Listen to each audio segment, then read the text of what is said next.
கனத்துக்குரிய சகோதர சகோதரிகள் யாவருக்கும் அன்பின் வாழ்த்துக்கள்.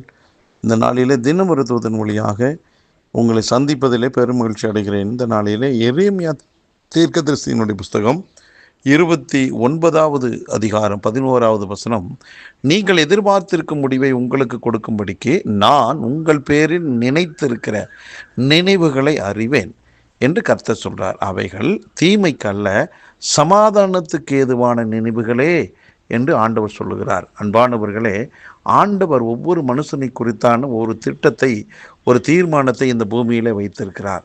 அவைகளை குறித்து அவரே சொல்லுகிற ஒரு நல்ல வார்த்தை தான் இது.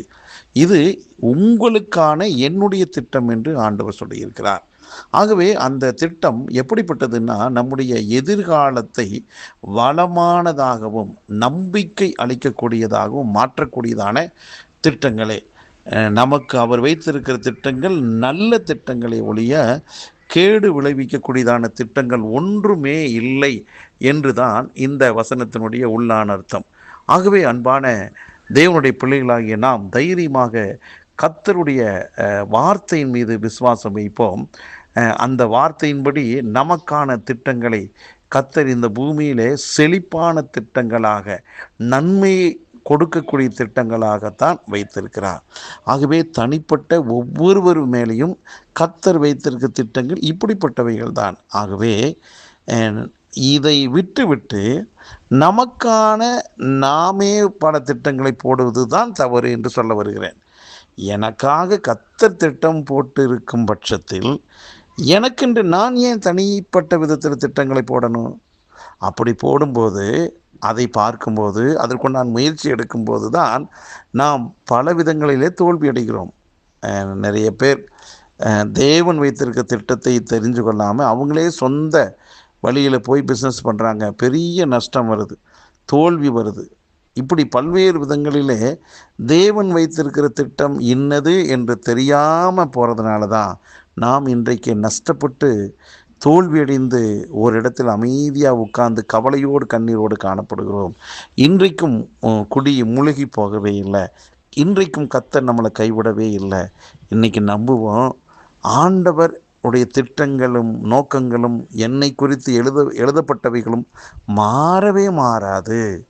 அப்போது என்ன செய்யலாம் இன்றைக்கினா, எப்படி இளைய குமாரன் தகப்பனுடைய சொத்துக்களையெல்லாம் வாங்கிட்டு தன் இஷ்டப்படியான ஒரு திட்டத்தோடு போனான். தோற்று போய் சாவுக்கு ஏதுவான ஒரு நிலை அவனுக்கு வந்தது.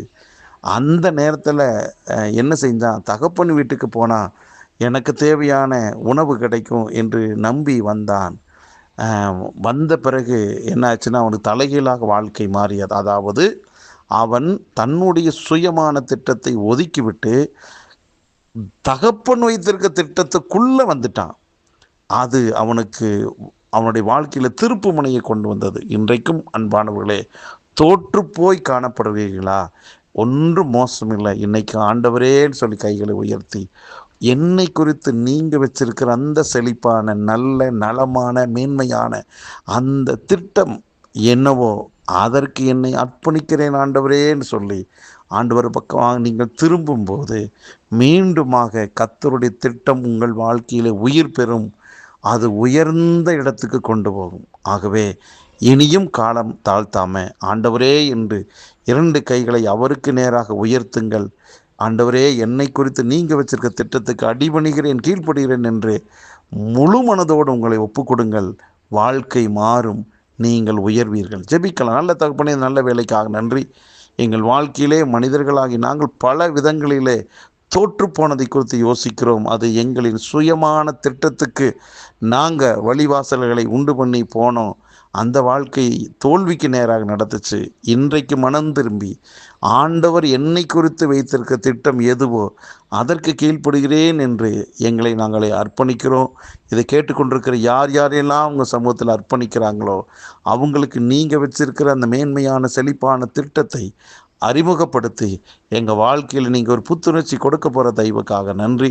ஒவ்வொருவரை வாழ்த்தி ஆசீர்வதிக்கிற இயேசு கிறிஸ்துவின் நாமத்தில் ஜெபிக்கிற நல்ல பிதாவே, ஆமேன், ஆமேன்.